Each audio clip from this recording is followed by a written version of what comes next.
To be truly happy, I've discovered one thing. Happiness comes from removing the things that make you unhappy. Now, you could argue all day long that there's things that make you unhappy, but if you're not happy and you don't know why, then there is. You're carrying baggage around. I have certainly done that. That's the whole philosophy of the lean warrior. Being lean, removing the excess, discarding the superfluous. I know I talk this time and time again, but it's true. And that's what I believe to be true. And that's the same with happiness. Cutting loose the baggage of the things or the people that make you unhappy. And it's easier said than done. I know this. I've been through this and I continue to go through this. I challenge my beliefs, my thoughts, my stories around everything. Absolutely everything now. So I'm not convinced that I have my truth.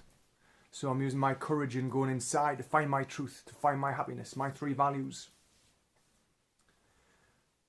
And I think it's really important to remove all the stuff and not compromise on anything, because you've only got one life. I've only got one life. I was thinking about something today. That time is really ticking. And we've only got a really, really short time in this world, on this planet. We think we're having, but we have. I'm 45 now. I'm thinking, where the hell's the last 25 years gone? Somebody contacted me last night regarding these videos he wants help, and that's cool. I'm going to have a conversation with him. I'm going to meet him. You know what it is? I know the man, but I haven't spoken for 30 years. 30 years. And it got me thinking, where the hell has that time gone? I've got so much I want to achieve, to do in this world.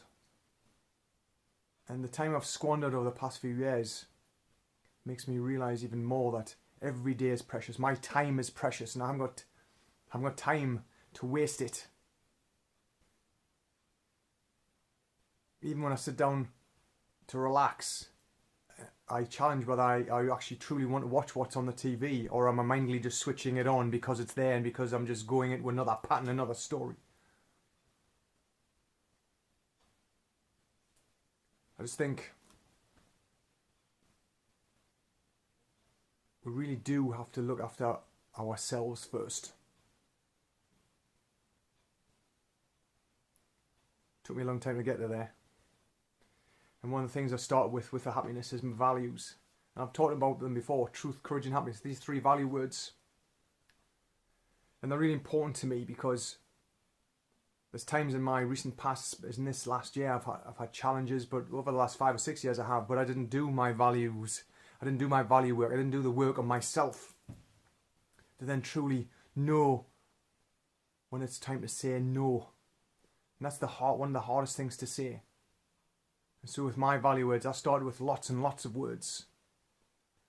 But I was looking for the ones that resonated with me. And those were the 3 that resonated with me. So anytime I have some kind of conflict inside, or I'm not sure what to do, I first ask, what would love do? Sounds soppy, right? But what I mean is, what would I do coming from that place, that frequency of love, that light, airy feeling of love? And what I mean by that is, what's right for you? Because fear, lies, anger, anxiety always feels heavy. Things that feel good and exciting, which comes from love, that thought of love, feel good, they feel light. And these 3 words resonated with me, so that's where I went.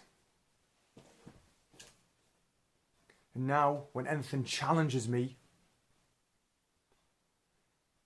if I think, am I good enough to do this? I just remind myself of where my journey is going, what I want to achieve.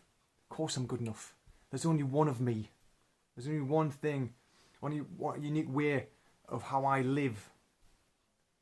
There's no other person. There's no other person like me. There's no other competition. There's no other anything. And that's fine. That's not arrogance. That's just the fact there just isn't another one of me. And so I've got that unique blend of skills and knowledge. In the past, I've taken things too personally. From clients, I felt like I got bogged down because I ended up being in their game. I wanted their success more than they did. I believed in their success more than they believed. And I got myself all sort of enwound in that, and I allowed that to affect my self-beliefs, my value in the world, whether I was worthy enough or good enough. But now I have these value words, and I use these every day. For every time someone attacks me, as in not physically, but physically as well, but verbally or on social media, because once you put your head above the parapet, you're a target. And I get that.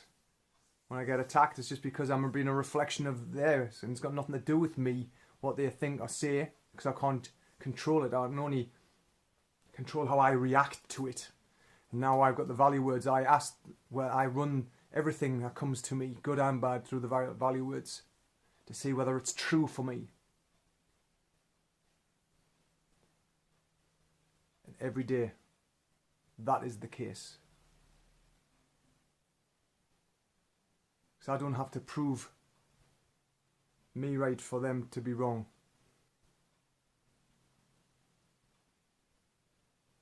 I think I've just said that the wrong way around. My point is that I don't have to argue a point. If someone's arguing a point, that's fine. I just don't have to believe it, or it doesn't apply to me. Simple. That's what I use my value words for. Because I am good enough. And I remind myself every day. Maybe you are too. Till tomorrow.